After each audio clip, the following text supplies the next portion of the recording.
Hello, I'm Emma Millington and I head up the Finance Group at LexisPSL.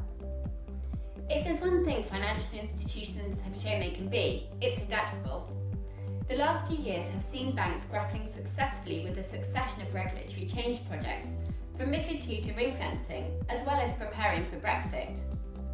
The transition away from LIBOR is now a key focus for many, and environmental concerns have generated a large number of exciting new sustainability-linked products to master.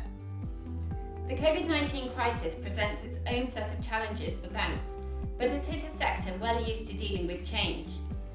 With all these factors to contend with, what should in-house lawyers really be focusing on right now?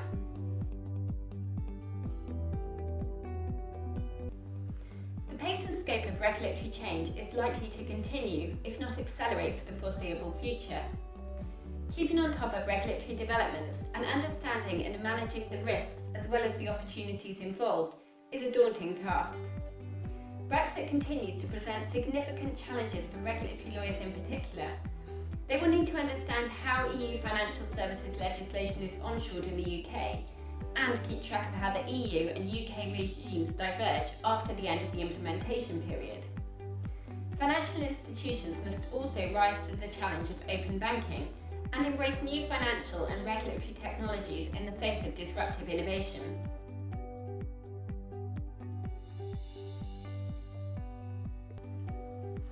In terms of the COVID-19 crisis, in-house lawyers are having to rapidly get up to speed with the new government schemes and work out how they fit in with the organisation's current products and processes, as well as how they can work alongside existing facilities. In the longer term, an increase in companies in distress and a reduction in live transactions may mean that finance lawyers of all disciplines need to brush up on or learn restructuring skills. The first step when a credit becomes distressed will often be a document review, and checklists can be particularly helpful in ensuring nothing is missed when conducting these at scale.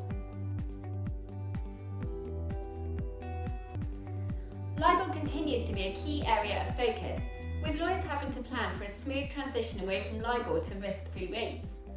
While transition is well progressed in the derivatives and DCM markets, the loan market still has issues to iron out before any large-scale adoption of risk-free rates can occur.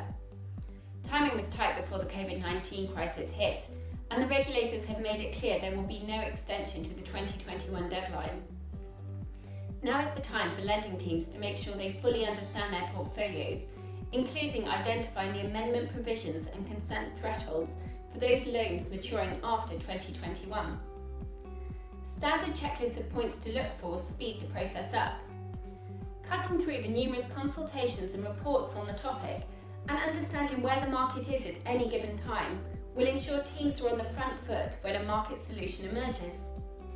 The LMA has recently published on its website a helpful list of lending transactions that reference risk-free rates, together with the key methodology used which may assist with this, alongside our trackers which monitor developments.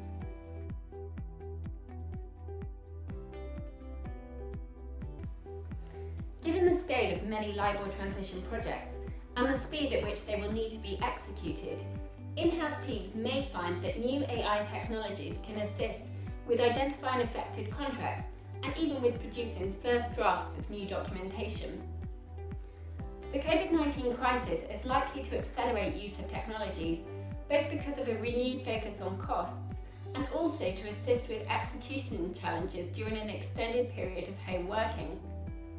With many now predicting a permanent change to how we execute transactions, in-house teams may want to move to using electronic signing platforms and ensure that they are up to speed with legal issues surrounding the validity of e-signatures. In the current environment then, in-house lawyers need to be able to combine an ability to quickly assimilate new areas of law with an understanding of how technology can assist in speeding up or facilitating deals or projects. On top of this, in-house lawyers need to be alive to how new technologies fit in with black letter law. We see understanding and quantifying the risks posed by resultant legal uncertainties as an increasing part of an in-house lawyer's role.